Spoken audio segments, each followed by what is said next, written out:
Estupendo.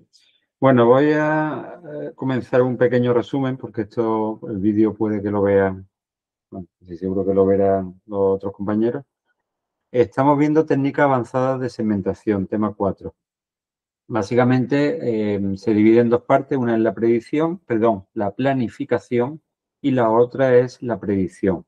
Planificación es reordenar las instrucciones para evitar, sobre todo, las dependencias verdaderas que son las más perjudicadas por las instrucciones multiciclos, instrucciones que son lentas y se supone que hay otra instrucción posterior que va a usar el dato y estaría afectada por una dependencia verdadera que obligaría a meter muchas burbujas. Entonces, para evitar eso se hace la planificación. Estática es cuando la planificación se hace durante la compilación o durante la preparación del código, mientras que dinámica es una planificación que hace el hardware de forma automática.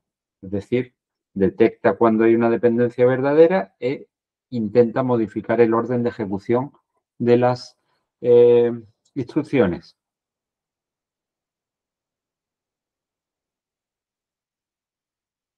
Me está dando aquí un warning, pero no sé dónde. No sé cómo mostrar mi pantalla de todos modos. Vale, listo. Dentro de las técnicas de planificación estática, vimos una en particular que era el desenrollamiento de lazos. El desenrollamiento de lazos consiste básicamente en que, bueno, pues se trata de resolver un problema de que en un lazo es normal que haya unas pocas instrucciones con fuerte dependencia, como esta suma que genera un dato para el registro F4, el load, perdón, que trae un dato para F0, en la suma necesita el dato de F0 y genera F4, y el store necesita el F4 y guarda en memoria. Hay una doble dependencia verdadera de F0 con F0 aquí y de F4 con F4 aquí.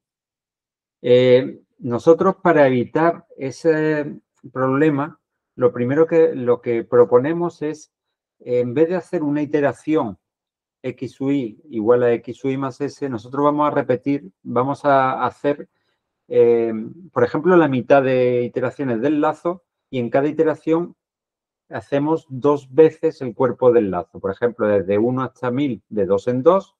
Aquí actualizamos el elemento iésimo y a continuación el elemento i más 1. ¿Vale? Esa sería una posibilidad. Si nosotros hacemos eso, digamos que los muchos ciclos perdidos por dependencia, al aumentar el tamaño del cuerpo, reducimos significativamente las dependencias, porque digamos que podemos planificar mucho mejor el orden de las instrucciones. Hacemos los dos load, es decir, nos traemos los dos datos que queremos sumar a los registros F0 y F6 y de esa forma alejamos este load de esta suma metiendo una instrucción intermedio. Y de la misma forma hemos alejado este load de esta otra suma metiendo esta intermedia y luego las correspondientes sumas las alejamos de los stores metiendo otras instrucciones, en este caso las dos que gestionan el lazo. Además, estas dos instrucciones, que son las que actualizan la variable i y la que hace que repita el for, en vez de ejecutarse 1000 veces, esa pareja de instrucciones se van a ejecutar ahora solo la mitad de veces, porque solamente hay que gestionar el comportamiento del lazo la mitad de veces. Es decir, hemos mejorado bastante el rendimiento. Claro, esto se puede repetir para 4 iteraciones, de forma que tendríamos solamente una instrucción de branch y una subi cada 4 iteraciones. Así que nos traemos 4 elementos, sumamos 4 elementos y guardamos 4 elementos. Además, hemos alejado lo suficientemente como para que no haya ciclos perdidos. Eso es planificación. Esto lo vimos en la práctica. A ver si encuentro la pantalla adecuada aquí.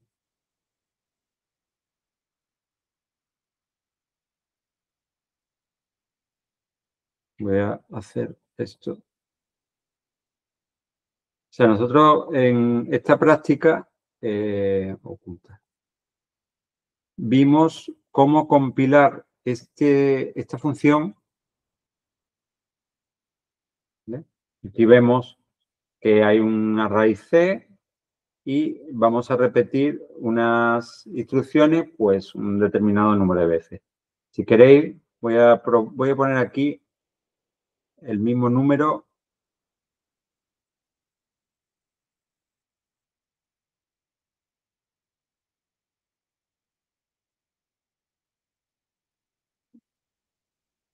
Mil y 1000. Y para hacerlo más sencillo, pues ponemos aquí x s más s y tendremos que definir una variable s.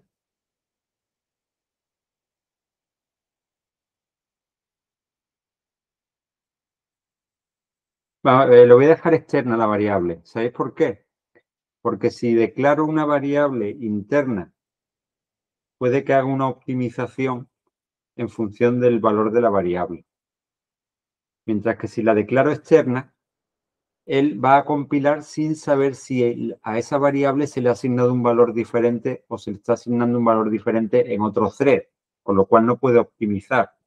Y me interesa que no optimice demasiado, ya que quiero visualizar el resultado. Bien, la línea de compilación voy a usar MIPS, ¿vale? Para que entendamos mejor las instrucciones. Un nivel alto de optimización para que haga desenrollamiento de lazo. Y le voy a decir que haga un desenrollamiento de 4 iteraciones. Si yo ejecuto esta compilación, el resultado sería este código.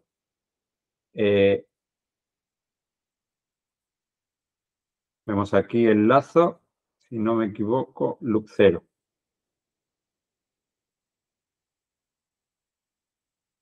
Vale.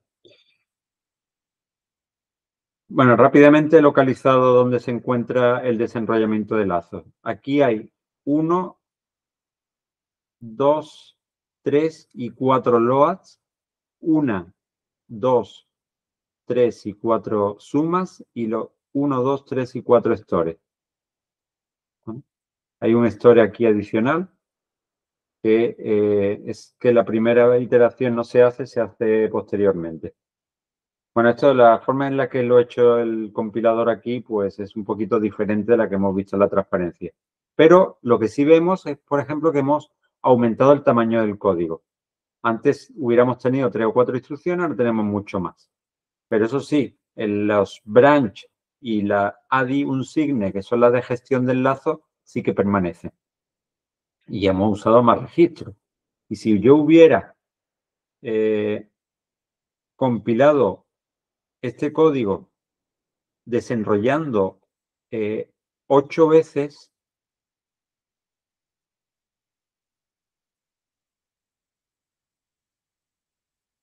¿no? El resultado sería mucho más registros todavía y mucho más extenso el cuerpo de la función. Aquí tenemos los 10 load, las stores y la suma. Resulta que en este caso, ¿alguna pregunta? ¿Veis algo aquí? ¿Ves algo aquí que quieras preguntar? No. Hemos usado bastantes registros. Aquí prácticamente todos los registros que hay en punto flotante, que van desde el F0 al F16, están del F0 al F18 son los que se están usando.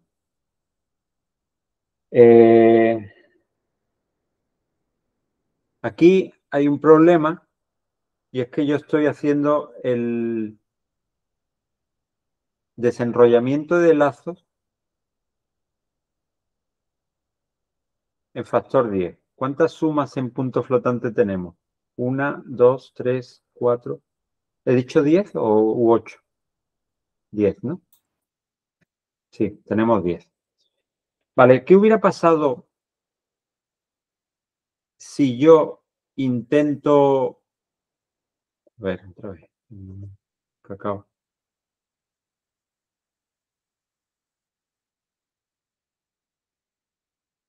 Voy a desenrollar un factor 10, pero resulta que el número no es divisible entre 10. Es decir, yo tengo 5 iteraciones, 1005 iteraciones, y voy a desenrollar, lo que quiero hacer es desde 1 hasta 1005, repetir 5 veces la instrucción, 10 veces la instrucción de suma dentro del código. ¿Qué es lo que hubiera hecho el compilador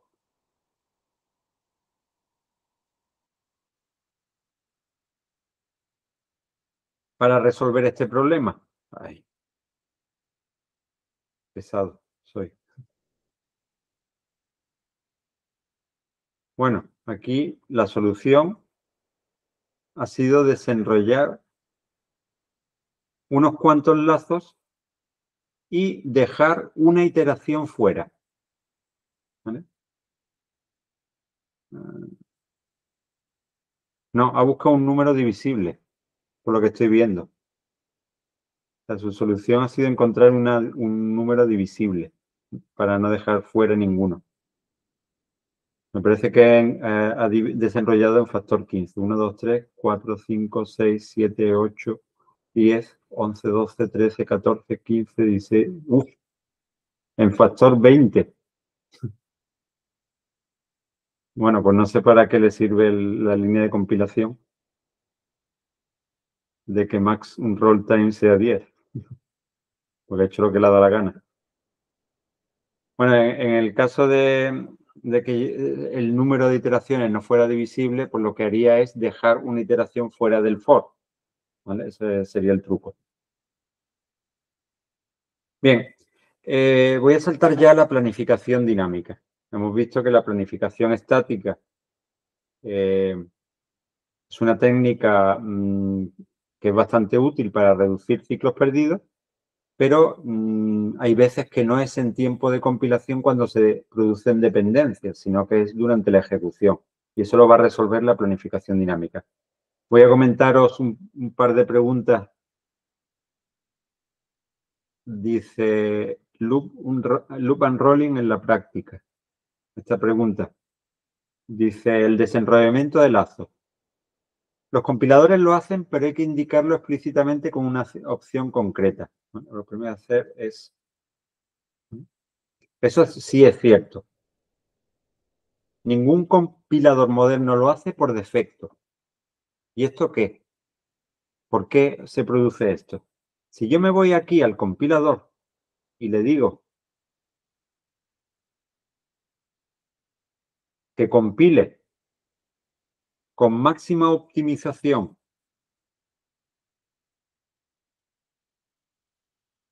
y visualizo el resultado en ensamblador, aquí no hay desenrollamiento de lazo.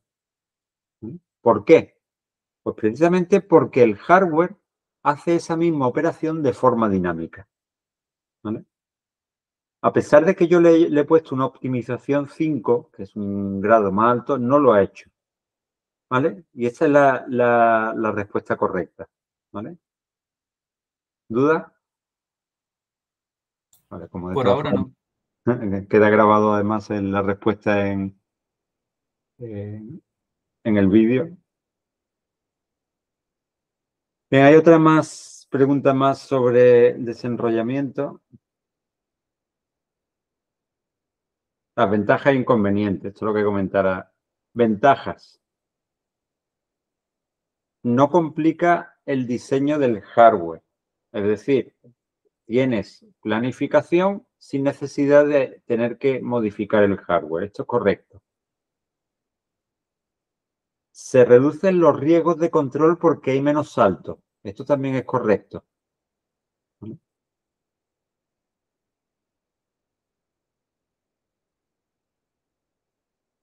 Aumenta el tamaño del bloque básico, facilitando la planificación. También es correcto. ¿Vale? O sea que si yo le doy a que rellene las respuestas correctas, serían esas tres.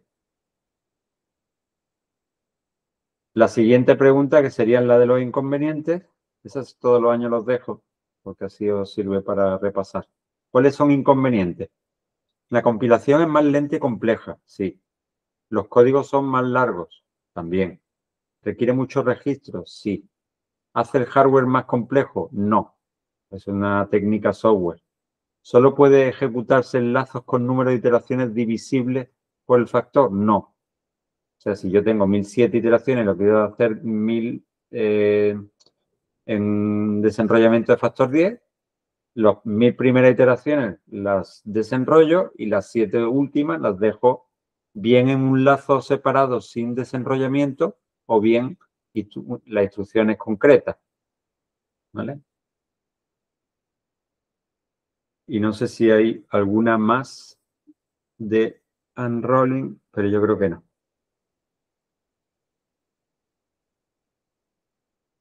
Bueno, vamos al algoritmo de Tomasulo, que es el que comentaba.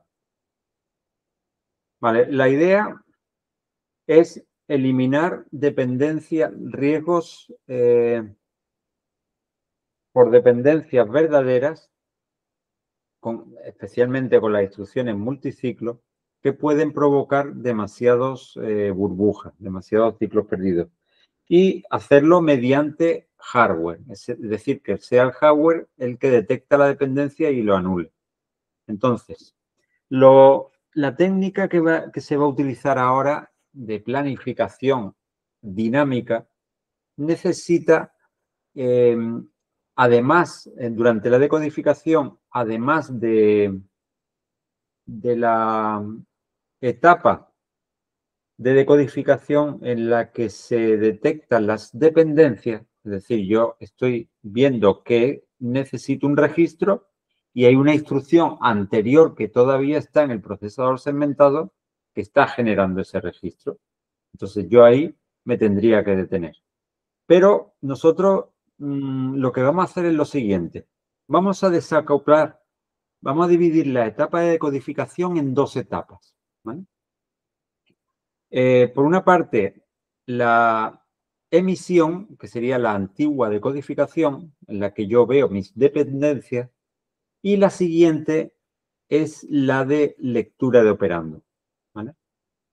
Al desacoplar esas dos etapas, yo podría seguir buscando o decodificando nuevas instrucciones mientras hay una instrucción esperando a que sus operandos estén disponibles. Es decir, la idea es, yo voy a permitir que se sigan decodificando instrucciones a pesar de que yo no pueda pasar ejecución, porque esté atrapado dependiendo de una variable. ¿Vale?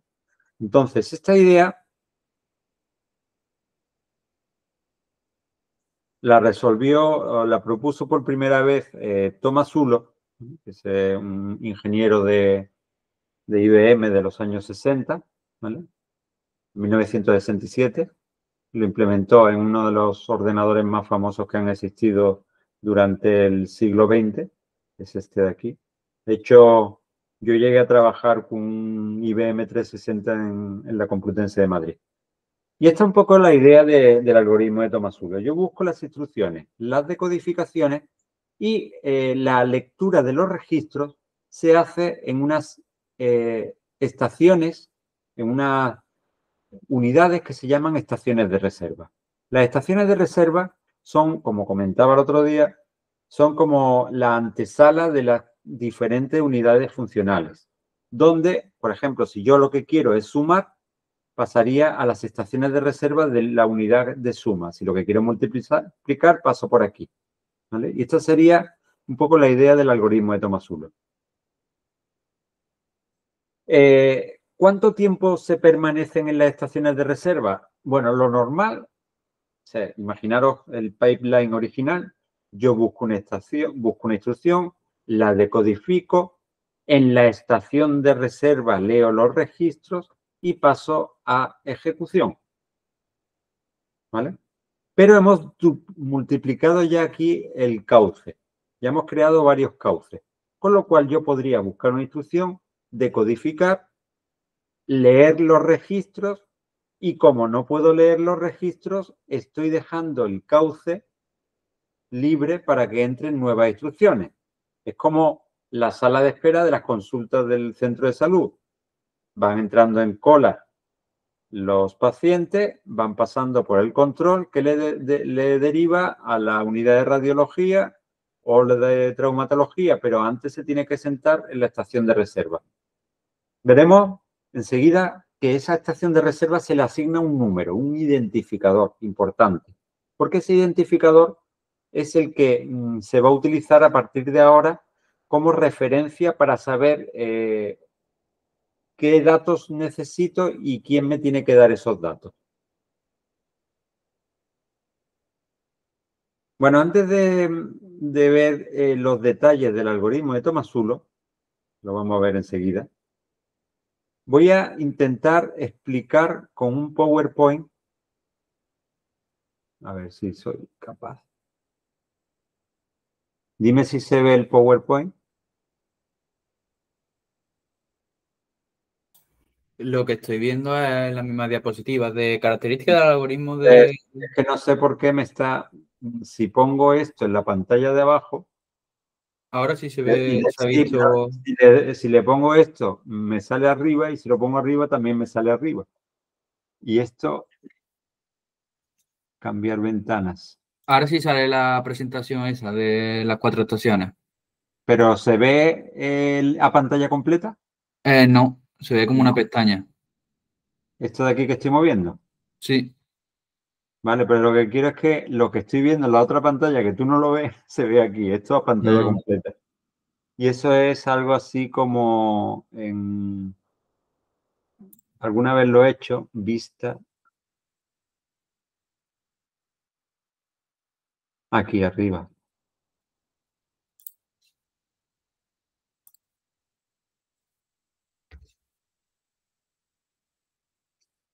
No lo consigo. A ver. Si no, pues lo dejamos así, punto. Pero es que el rollo este de que me baja, me pone la presentación separada en una pantalla que no quiero. Lo lógico sería aquí, presentación personalizada.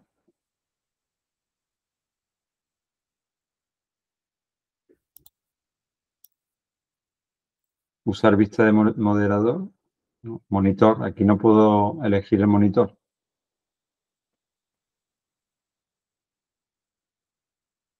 Un rollo, porque mira aquí.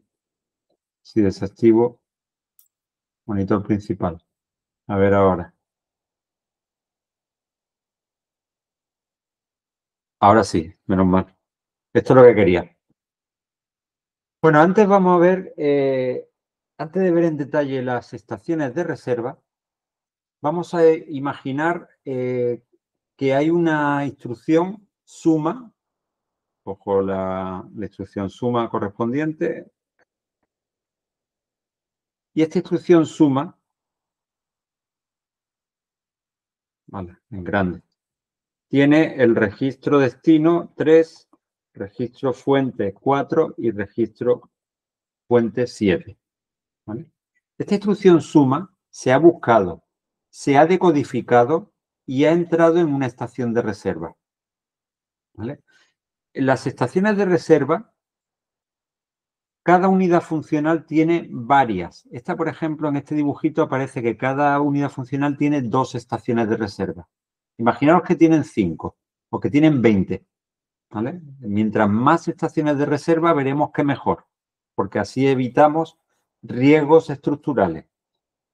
¿Y qué hace una instrucción en la estación de reserva? Bueno, pues una estación de reserva tiene el aspecto de este registro, ¿vale?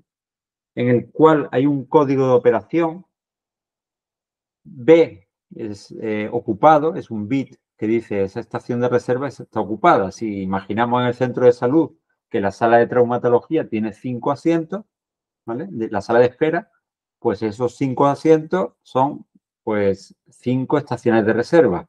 Y aquí mi suma se ha sentado en una de esas 5 estaciones de reserva y al sentarse ha marcado el bit como ocupado. Se pone aquí el código de operación de la suma y en la estación de reserva, fijaros aquí lo que se hace. El registro 4, ¿vale? ¿Qué hace? Lo lee del banco de registro. ¿Dónde lo guarda? Aquí. En este campo que se llama VJ. Lee el registro 4 del campo de registro. Registro 7. ¿De dónde lo lee? Del banco de registro.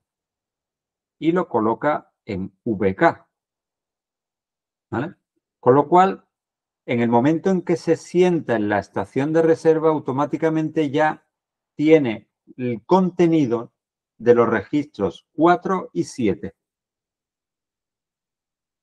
Pero también en el banco de registro, ya, si yo me fuera al banco de registro, yo antes en un banco de registro solamente tenía los 32 registros, ¿no? Pues ahora no. Ahora los 32 registros tienen un bit de ocupado. ¿Vale? Bueno, pues en el momento en que yo me siento en la estación de reserva número 43, la que sea, están numeradas, y yo me he sentado en el asiento que pone 43. Estación de reserva 43, que significa pues cualquier cosa. Yo lo que voy a hacer justo en el momento de sentarme, al registro 3 pasa a estar ocupado. El destino, ¿eh? ¿Y quién lo ha ocupado? Yo. Eso significa que el banco de registro número, en este caso la instrucción era la 3, la del destino, está ocupado. Y cualquier instrucción que intente leer del registro 3 se va a encontrar que no puede leer del registro 3. ¿Por qué? Porque lo que hay en registro 3 no vale nada. Hay una instrucción previa que lo ha ocupado, que lo está generando. ¿Se entiende esto? Es complicado, Sí, pero es la clave del funcionamiento. Si se entiende esto, veréis que todo tiene mucho sentido. E incluso apreciaréis al señor Henry Tomasulo, porque la verdad es que tuvo una idea muy buena. Bien, ahora vamos a ver qué hubiera pasado en el siguiente caso. Yo soy una instrucción como add R3 R4 y ahora leo, en vez de leer el registro 7 que estaba libre, leo el registro 9. ¿Vale? Esta instrucción pues se sienta en la estación de reserva número 44. Con lo cual me voy a elegir un registro diferente, el 13, como registro destino. El registro 13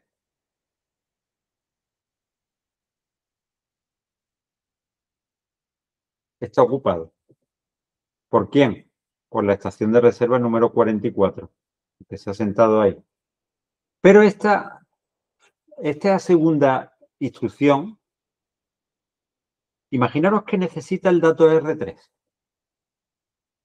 ¿Vale? Esta es la primera, la primera que se sienta en la estación de reserva, y esta es la segunda. ¿Qué hubiera pasado entonces cuando esta instrucción llega? Pues fijaros, el proceso es el siguiente. Yo me siento, me pongo que la estación de reserva 44 está ocupada. ¿Por quién? Por una suma. ¿Cuál es mi operando de la izquierda? El registro 4. ¿Está disponible? Sí. Lo meto aquí. El registro 3 está disponible y cuando voy a coger el valor del registro 3, me encuentro que está ocupado. Es decir, hay una instrucción que se ha sentado antes que yo y que ha dicho, este registro es mío. Y como este registro es mío, tú no puedes coger el valor. Así que esta instrucción, ¿vale? Realmente lee el registro 4, pero no puede leer el registro 3. Pero sí sabe quién tiene el registro 3. Con lo cual, la instrucción cambiaría completamente. Yo ya sé que tengo que esperar a que una instrucción previa vaya a generar el resultado. Voy a ponerle unos valores de ejemplo. Registro 3, libre. Está libre y su valor 8. Registro 4, libre. Y el valor le podemos poner 7. No, 33, para que sea un poco más. El registro 7, ¿está libre? Sí. Todos los registros libres inicialmente con el valor 154. La instrucción, en el momento en que se sienta en la estación de reserva número 43, la instrucción se reconvierte en lo siguiente. Yo soy alguien que va a sumar R3 con VJ igual y ya he podido leer el valor del registro y con VK también he podido leer el valor del registro porque estaba libre 154. Mientras que la siguiente instrucción, y justo después de haber entrado en la estación de reserva de esta forma, indico que el registro 3 está ocupado. ¿Vale? De hecho, esto lo puedo eliminar. Esto ya no hace falta. ¿Por qué? Porque ya está apuntado aquí que el registro 3 es donde yo voy a guardar el resultado. Y ahora viene lo realmente curioso del algoritmo de Tomasulo. Y es que cuando esta instrucción entra en la estación de reserva, automáticamente guarda en la estación de reserva el código de operación, sumar. El registro de destino no lo voy a guardar, simplemente voy a decir que el registro destino mío está ocupado por mi ER44. Así que no hace falta poner el registro destino. ¿Cuál es mi operando de la izquierda? R4. ¿Está disponible? ¿R4 está libre? Sí. Pues automáticamente pongo R4, VJ, el operando de la izquierda es 33. ¿Y qué pasa con VK? Voy a leer el registro 3. Y cuando voy a buscar el registro 3, me encuentro que en el banco de registro que ese registro no está libre, está ocupado. Con lo cual, no puedo leer el valor, porque hay una instrucción antes que lo va a modificar. ¿Y qué hago como plan B? Apunto, porque al leer el banco de registro, yo me doy cuenta de que ese registro está ocupado por ER43.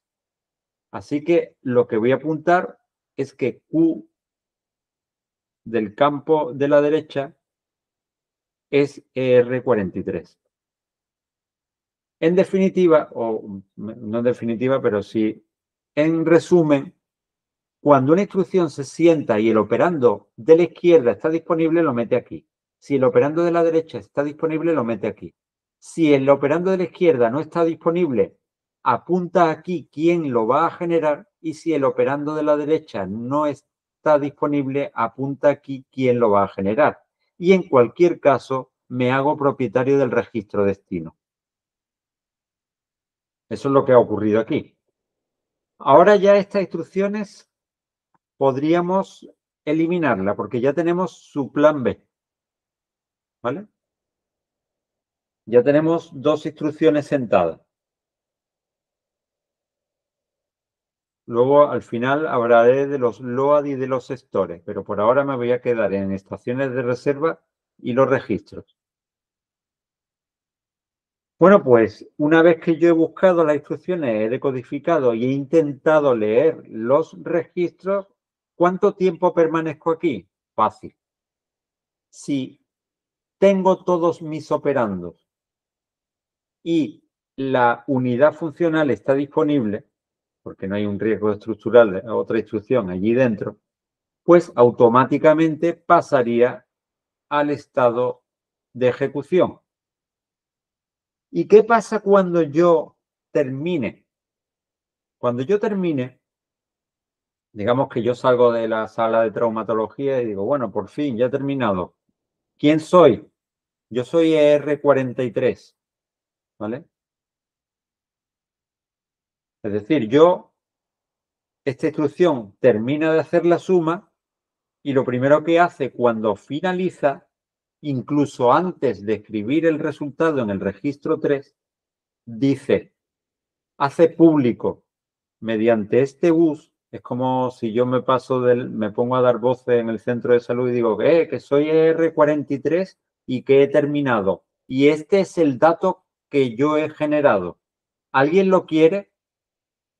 Y aquí justo hay uno sentado que está pendiente de que alguien salga dando voces diciendo que es R43.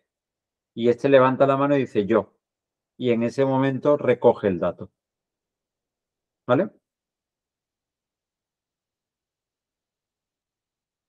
¿Qué pasa? Que al recoger el dato, yo ya podría pasar a ejecución. El CDB, este bus de aquí, se llama Common Data Bus o bus común de datos. Y es como el cortocircuito que nosotros teníamos antes. Es decir, yo al ejecutar el... A ver,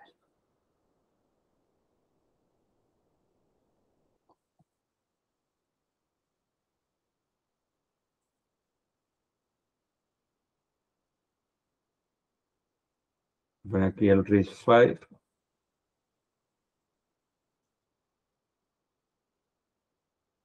En el pipeline yo tenía la unidad de adelantamiento. No funciona.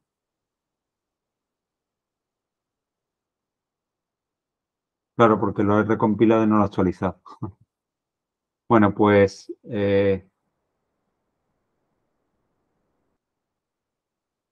esta unidad de adelantamiento, este bus moradito que sale por aquí, es básicamente el equivalente al algoritmo de Tomasulo en el que dice yo he terminado, ¿quién está esperando un valor mío? ¿Vale? Y de esa forma se le pasa la información a las instrucciones que estén en la antesala de las unidades funcionales. Estas son las claves, las claves más importantes del algoritmo de Tomasulo, de las cuales me interesa especialmente incidir en que, por ejemplo, ¿qué pasaría cuando dos instrucciones como esta y esta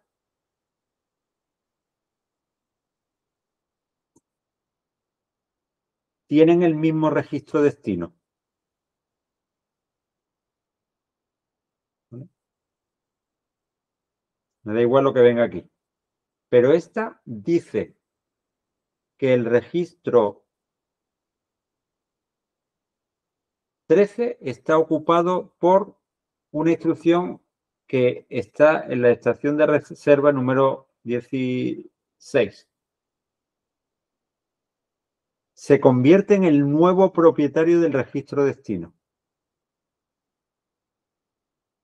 ¿Vale? Es decir, que si yo tengo dos instrucciones que tienen el mismo destino, x igual a 4 por 3, x igual a 4 más 3, es el ejemplo que puse ayer, solo la segunda va a poder escribir el resultado en el registro porque cuando yo finalizo la instrucción, a ver si llego... Cuando yo finalizo la instrucción, escribo aquí a quien me esté esperando y escribo en el banco de registro, pero solo si soy el propietario de ese registro. Con lo cual, esta instrucción terminará, pero no podrá escribir en el banco de registro el valor 13 porque el nuevo propietario no lo va a permitir. ¿Vale? Y resolvemos el problema del write after write, escritura después de escritura. De las dos escrituras, la única que va a permanecer es esta de aquí. ¿Qué hubiera pasado si aquí en medio se cuela una instrucción? Esto es una duda recurrente de todo el año. De alguna instrucción cualquiera que use el registro 17, pero usa el registro 13. Si esta instrucción se cuela aquí y este es el nuevo propietario del registro 13, ¿vale? Eso no hubiera afectado a esta de aquí. Porque él, en el momento en que se sentó, apuntó que su operando de la derecha no era el registro 13, sino que dependía de la estación de reserva QK igual a R44, ¿vale? Que es el verdadero dueño del registro 13. Esta instrucción multiplicación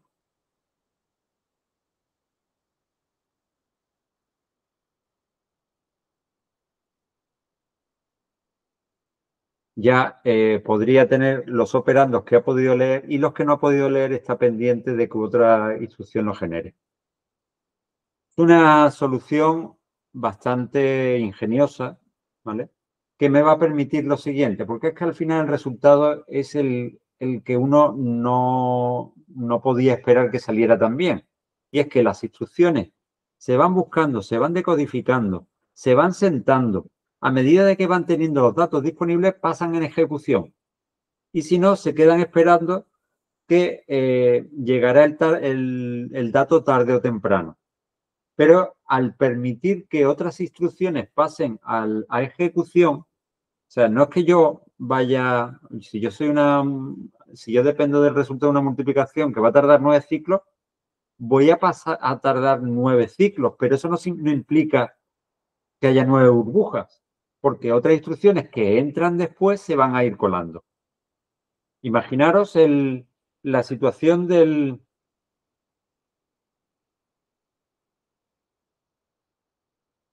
un poquito más abajo, del desenrollamiento del lazo. Yo tengo un LOA, yo tengo un add y tengo un store, ¿vale? Lo del D de LOA, en vez de LWSW es LVD porque es de doble precisión. Me voy a olvidar por un momento de la gestión del lazo y yo tengo un código en el que dinámicamente, tras haberlo compilado sin desenrollamiento de lazo, dinámicamente me voy encontrando con esta dependencia verdadera, esta dependencia verdadera, esta dependencia verdadera, esta. Pero en el algoritmo de Tomasulo eso no es problema, porque aquí hay una dependencia verdadera, muy bien, me espero. Esta tiene una dependencia, muy bien, me espero. Pero esta puede avanzar, ¿vale? Y esta puede avanzar, y esta puede avanzar. Y esos ciclos perdidos inicialmente se van a ir rellenando por esta cuando pueda avanzar, por esta cuando pueda avanzar, y se van a ir rellenando de forma que al final, aunque pueda haber 2 o 3 burbujas al principio, a lo largo de las 1000 iteraciones se van a ir colocando los LOAD un poquito por delante de los add y un poquito por delante de los stores. Y se va a ajustar dinámicamente para que esto funcione perfectamente sin necesidad de haber hecho el desenrollamiento de lazo. ¿Entendido? Sí. ¿Alguna pregunta, alguna duda? Ahora mismo no. Bueno, eso es que me estoy explicando bien. O que no, o que eres muy tímido. No, hombre. Vale. Todo esto, este sí es un pequeño ejemplo en el que se ve, esto es un resumen de lo que acabo de contar, todo esto es un resumen y esto es el esquema que he representado, pero ahora vamos a un ejemplo. Y tenemos un LOA, tenemos aquí un par de LOAs, no tienen ningún tipo de dependencia, R2 está disponible, R3 está disponible, pero aquí ya vemos una dependencia verdadera de este LOA con F2 y vemos otra dependencia doble de las resta con F6 y de este F2 con este de aquí. El peor caso está aquí, porque este F0 depende de una multiplicación que es lenta, ¿vale? Aquí se presuponen unos valores de los tiempos que tardan las unidades funcionales. Hay cada una de estas unidades funcionales, sumador, multiplicador, LOA, diestores, tienen diferentes números de estaciones de reserva. Vamos a ver qué pasa, qué hubiera pasado en el ciclo número 3 de este pequeño programa. Este de aquí es un flujo dinámico. Uno tiene que pensar cuando las instrucciones se van buscando y van entrando en el centro de salud, en mi ejemplo, la cola de personas que están ahí es la cola dinámica de las instrucciones que le tocan a ejecutarse, ¿vale? Se ha hecho, vamos a suponer que ha habido una predicción y que es correcta. Si la predicción es incorrecta, se corrige la cola y ya está. Pero la cola es de instrucciones dinámicas. La primera instrucción, este LOAD, pasó a la etapa de emisión, ¿vale? Es decir, se sentó en la estación de reserva. Al sentarse en la estación de reserva, LOAD la puso como ocupada y, sin embargo, aquí aparece como libre. ¿Por qué? Porque esa instrucción, estamos viendo el ciclo número 3. Se sentó, ejecutó y terminó. Y escribió el resultado en el registro F6, ¿vale? Por tanto, si yo voy a ver el estado del registro F6, veo que nadie es dueño de ese registro y su valor es bueno. O sea, el que un registro esté libre significa que su valor es bueno. Que un registro esté ocupado significa que lo que hay dentro del registro no vale para nada. Bien, este registro sí vale y el valor lo ha generado este primer LOA, porque se ha graduado, ha finalizado. La instrucción siguiente LOA se emitió en el ciclo número 2 y es el ciclo en el que se sentó en la estación de reserva. Se hizo propietario del registro destino, F2. ¿Y cómo lo etiquetó? Con el nombre de la estación de reserva donde se ha sentado, que es este de aquí. Si yo le echo un vistazo a la estación de reserva, dice que el que está sentado, ¿hay alguien sentado? Sí. ¿Quién? Un LOA. ¿Qué operandos ha leído? Ha leído nada más que 45. No, ha leído los dos operandos, VJ y VK, que son el desplazamiento y el contenido del registro. ¿Vale? Las estaciones de reserva de los LOA son un poquito diferentes, porque lo que guardan es el valor VJ del registro y el valor inmediato.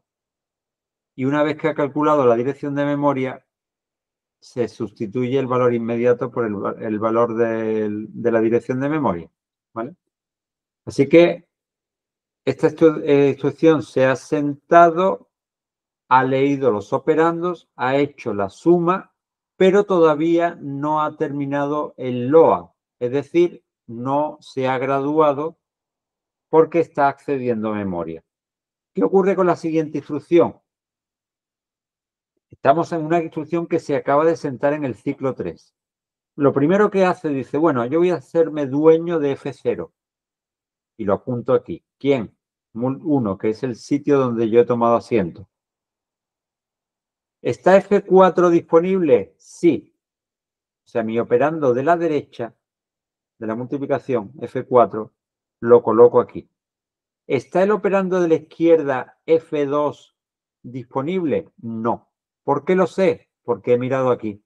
Y cuando he intentado coger F2 me he encontrado que está ocupado. ¿Vale? ¿Y quién es el dueño? LOAD2. Por tanto, lo apunto aquí.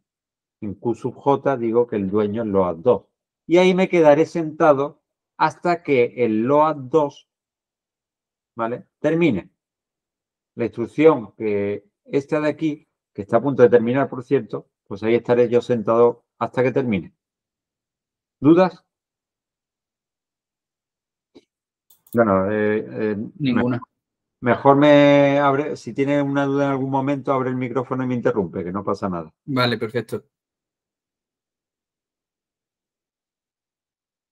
Este es el mismo esquema, bueno, visto de otra forma, las etapas por las que ha pasado la instrucción 1, 2 y 3 y cómo se han ido rellenando los distintos elementos del algoritmo de Tomasulo. Pero me voy a ir al ciclo 6. Han pasado 3 ciclos más. ¿Qué ha pasado a lo largo de este tiempo? Que el LOAD se graduó y la multiplicación que estaba en el ciclo 3 esperando a que el LOAD terminara, durante el ciclo 4, que fue cuando LOAD dijo, yo ya he terminado, ¿hay alguien que esté sentado en algún sitio que esté pendiente del LOAD? Y dice, sí, yo soy multiplicación y estoy pendiente de que el LOAD termine. Pues en el ciclo 4 la multiplicación lee el registro, con lo cual en el ciclo 5 puede empezar su operación. Eso sí, fijaros que cuando una instrucción está ejecutándose, es decir, se ha salido de su asiento, ha pasado al box de traumatología, pero sigue siendo dueño de su asiento. Porque mientras no se gradúe, no va a decir, no va a liberar esa estación de reserva. ¿Vale? Eso se puede mejorar, ¿vale? Para evitar riesgos estructurales, eso se mejora, pero no lo vamos a hacer por ahora. Así que pensamos que uno todavía sigue siendo dueño de la estación de reserva mientras se está ejecutando. Estoy ejecutando la multiplicación y esto va a tardar 10 ciclos más. O sea, hasta el ciclo 14 esto no va a finalizar.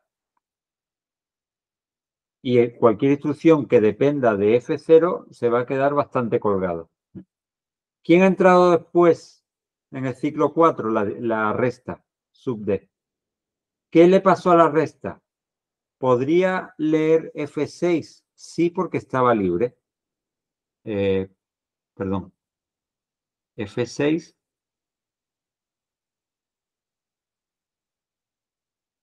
Sí, cuando esta entró en el ciclo 4, F6 estaba libre. Esta quedó ocupado un poquito más adelante. Así que consiguió leer el contenido del registro F6, a pesar de que alguien posteriormente se hizo propietario, pero eso no le afecta porque él ya ha leído el contenido del registro. ¿Vale? F2, ¿está disponible? Sí, porque se quedó liberado en el ciclo 4. Por tanto, yo puedo directamente pasar a restar durante los ciclos 5 y 6. Y estoy a punto de generar el dato del registro F8 del que soy propietario. De forma que si esta suma intentara leer esta instrucción que se entró aquí, intentó leer el resultado de la resta, o sea, esta suma tiene como operando de la derecha el F2, ¿vale? Perdón, operando de la derecha F2, sí, correctamente. Operando de la izquierda F8.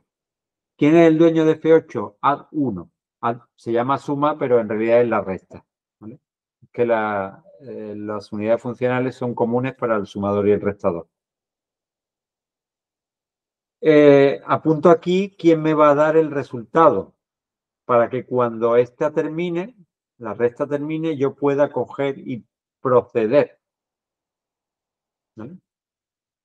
Y ya todo va fluyendo de forma automática. Si me voy unos cuantos ciclos después, ciclo 14, todavía está la multiplicación terminando, pero esta instrucción que entró mucho después, no solamente se pudo ejecutar, sino en el ciclo 10 se pudo graduar. Y escribió el valor de F6. ¿Vale?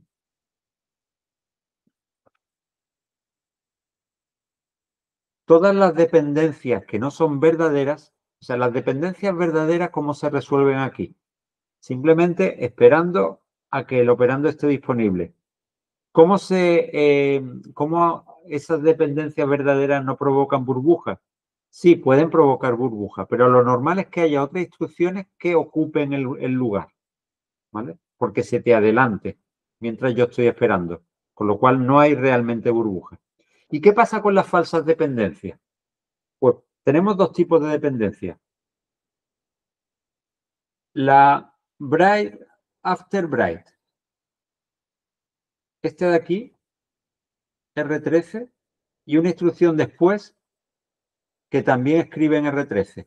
¿Es algún problema? No. Este primer R13 nunca llega al registro. O sea, yo me hice propietario del registro cuando entré en la estación de reserva, pero como alguien se hizo propietario después, cuando yo termine mi operación, podré darle el resultado a quien lo esté esperando. Que puede ser alguien que sí esté esperando el registro 13, pero ahora ya me está esperando a mí, no el registro 13. Con lo cual, he convertido una dependencia falsa, o lo que es lo mismo, una dependencia de nombre. Se llaman dependencia de nombre porque dependen del nombre del registro y no del valor.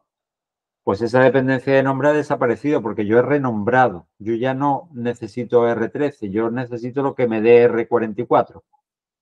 Así que resuelvo el problema de escritura después de escritura y también el problema de lectura después de escritura. Por ejemplo, imaginaros esta situación. Voy a limpiar un poco aquí. Riesgo WAR. Significa que una instrucción va a leer un operando. Me refiero en este caso a C. Y otra instrucción va a escribir después de la lectura. C igual a X más Y. Imaginaros por un momento que la instrucción, voy a llamar I, aquí es la dependencia verdadera, es entre I y J. La instrucción J tiene una dependencia de I con J antidependencia, se llama este tipo de dependencia. ¿Por qué es un riesgo? Imaginaros que B,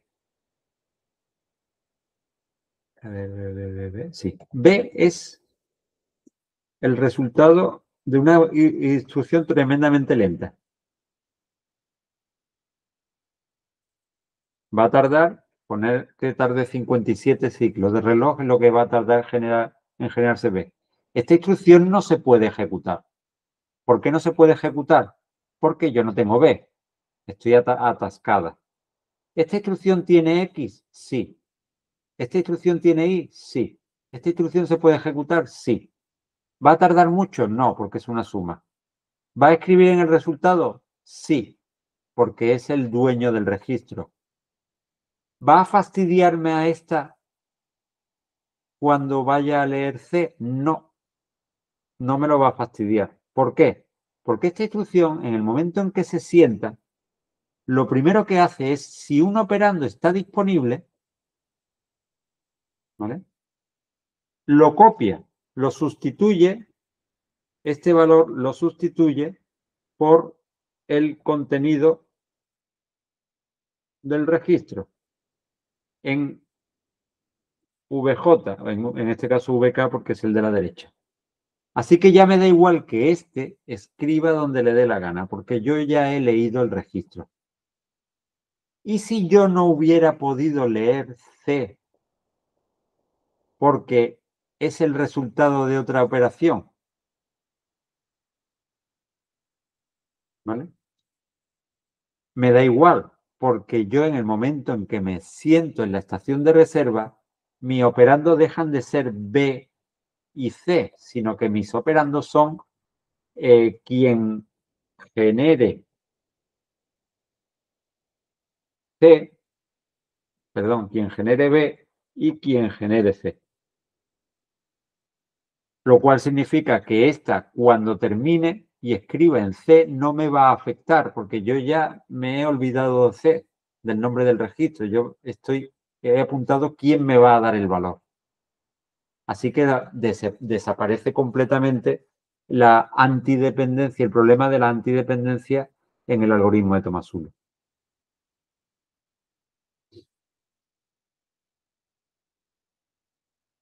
¿Vale? Curioso cómo se resuelven todos los problemas con un mecanismo que la verdad es bastante simple. Tiene un pequeño problema, uno de los problemas que se comentan aquí del algoritmo de Tomasulo, es que, bueno, esto es lo justo que acabo de explicar, pero con otro ejemplo.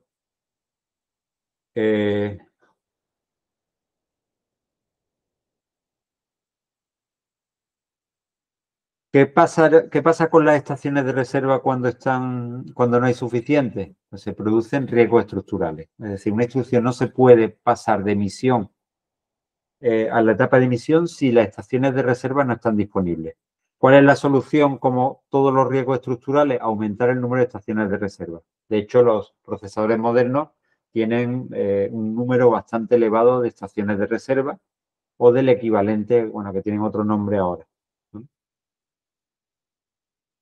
Aquí también comenta cómo se ha evitado el riesgo de la dependencia de salida, y este es un pequeño resumen de qué ha pasado con un desenrollamiento de lazo, pero que es básicamente lo mismo que conté aquí, que cuando las instrucciones se empiezan a encontrar atrapadas por dependencias verdaderas, que son los sumas y los stores, los LOA se van a ir recolocando en sus huecos, se van a poder emitir.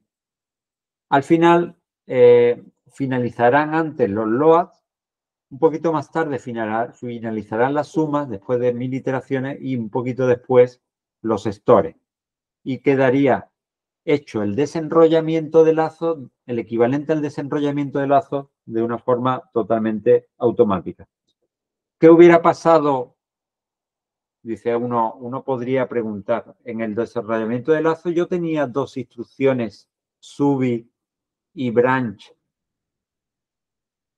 que realmente no estoy eliminando, sino ahora se van a ejecutar 1000 veces esas instrucciones subi y branch. Sí, pero esas dos instrucciones van a ir a una unidad en paralelo, que es la unidad subi, que es la que hace los cálculos de números enteros, igual que el branch. ¿Vale? Si yo tengo que evaluar si un registro es o no es 0, también se puede hacer en paralelo por una unidad de entero, y se van a recolocar para que trabajen simultáneamente a la vez que los adiestores. Además, tengo ciclos de sobra.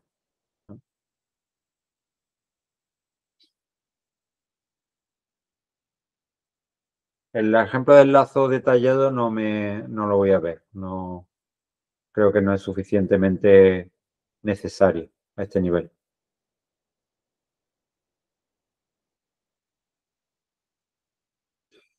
Inconvenientes del algoritmo de Tomasulo. El primero, el alto coste hardware ya no es un problema. Esto podría ser un problema en los años 90, pero hoy en día, con la capacidad de integración de los procesadores, pues hay espacio suficiente como para el coste, para incluir todo el circuito. El CDB. El CDB es el bus mediante el cual las instrucciones, cuando finalizan, comunican. Estaba un poquito, bueno, no, justo aquí no se ve. Comunican al resto de instrucciones en las estaciones de reserva que ha finalizado. Pero ¿qué pasa si el mismo problema que vimos en la clase anterior? ¿Qué pasa si dos instrucciones finalizan la etapa de ejecución simultáneamente. Es decir, el paciente que está en el box de pediatría sale a la vez que un paciente que está en traumatología. Y los dos coinciden en el CDB, que es un bus único. Vale.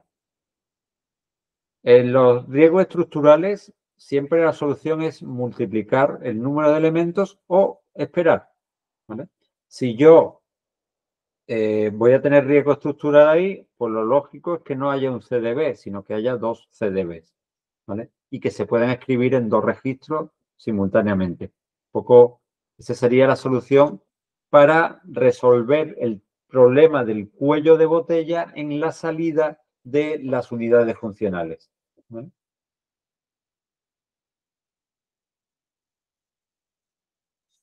La siguiente transparencia ya es del apartado de la predicción dinámica de salto. Al principio, eso es lo último que voy a comentar en la clase de hoy, es lo siguiente.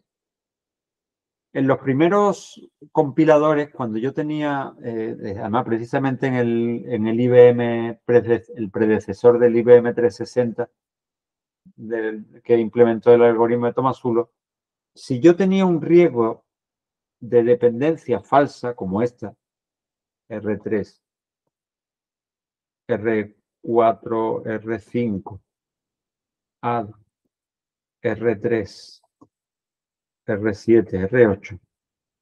La solución del compilador durante las primeras fases de la compilación era la siguiente. Cambiar el nombre del registro. ¿Qué pasa? ¿Que va a usar el mismo registro? Bueno, pues usa otro. De forma que si alguien fuera a utilizar el registro 3 después de esta instrucción, pues si yo le renombro el registro, desaparece el problema. Igual pasa con las dependencias, las antidependencias. Yo tenía aquí una antidependencia. Si yo voy a tener un problema con esto, pues le llamo CC. Ya está. Ya desaparece el problema. Por eso las falsas dependencias se conocen como dependencias de nombre, porque el problema no está en el dato en sí, sino en el nombre del registro elegido o en el nombre de la variable en este caso, ¿vale? Que sería el equivalente, pero trabajando en memoria. Y justo eso es lo que hace el algoritmo de Tomasulo de forma automática. Porque cuando yo entro con una instrucción como esta y se sienta en la estación de reserva, desaparecen aquí los nombres R3, R4 y R7. Yo he sustituido los operandos o bien por sus valores cuando están disponibles o por otro nombre. Es decir, el verdadero nombre de quien me va a generar el dato. Y además, los registros destino se renombran también, porque ya vimos que en el momento en que una instrucción se hace dueña del registro, lo que hace realmente es renombrar el registro. Dice, no, este ya no se llama registro. Cuando yo me siento aquí, ya no se llama R13, ahora se llama R44. Y cualquiera que vaya a leer datos de registro 13 se va a encontrar que el dato lo genera R44. Y bueno, este es el algoritmo de Tomasulo. Dejo el vídeo grabado y la verdad es que no hay, aunque es bastante ingenioso y un poquito enrevesado el ver cómo resuelve el problema de las dependencias, pero la verdad es que se suele entender bastante bien. Si queréis preguntar algo y si no, dejamos aquí la grabación. Un poco enrevesado sí que es, pero bueno, al fin y al cabo yo creo que con la clase esta se ha entendido bien. Si no, pues como está el vídeo, por si hay algo que volver a mirar. Y en cualquier caso tenéis una tutoría, una online o presencial, ¿vale? Perfecto. Venga, pues nada, cuelgo. Adiós. Hasta ahora.